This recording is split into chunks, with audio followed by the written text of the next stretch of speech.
Hi నువ్వు ఈరోజు ఇంకో వీడియో తీసుకొని వస్తున్నా. ఏం లేదునా, ఇంటికాడ సంతకు పోయేసిరండి అని చెప్పిరి. ఆడ మదనపల్లి సంతకు మామూలుగా పోతానే ఉంటాంలే, వెరైటీగా పోదామని చెప్పేసి పొద్దు పోతుంది అట్లా అనేసి చదువు సంతకు వస్తున్నా.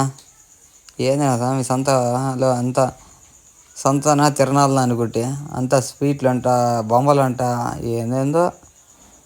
కానీ చాలా పెద్ద ఇది నువ్వు బాగా కట్టి బాగుంది అండ్ ఫ్రెష్వే అన్నీ కూరగాయలు అంతా ఫ్రెష్గా ఉన్నాయి. ఎట్లయితే ఎట్లా కానీ లేని ఒక కేజీ అర్ధ కేజీ తీసుకొని పోతున్నా.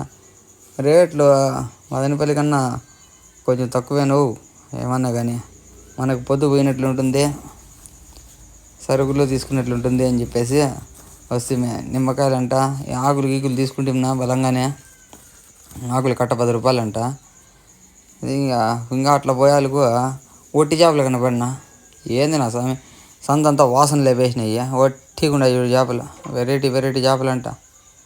లాస్ట్కి సంతంతా చేసుకొని ఇంటికి తీసుకొని వచ్చేస్తే ఇంటికాడంతా అంతా తీసేసి ప్యాకింగ్ అంతా ఆకులంట, బీరకాయలంట, మంచి చెడ్డ అంతా తీసుకొని వచ్చేస్తున్నా. చూడన్నా, ఈ వీడియో నచ్చితే ఒక లైక్ వేసుకున్నా, మన ఛానల్ని సబ్స్క్రైబ్ చేసుకోండి, ఫాలో అవ్వండి. ఇలాంటి మరిన్ని వీడియోస్ చూస్తూ ఉంటారు, చూసి అంత పొద్దు పోగొట్టుకుంటానండి.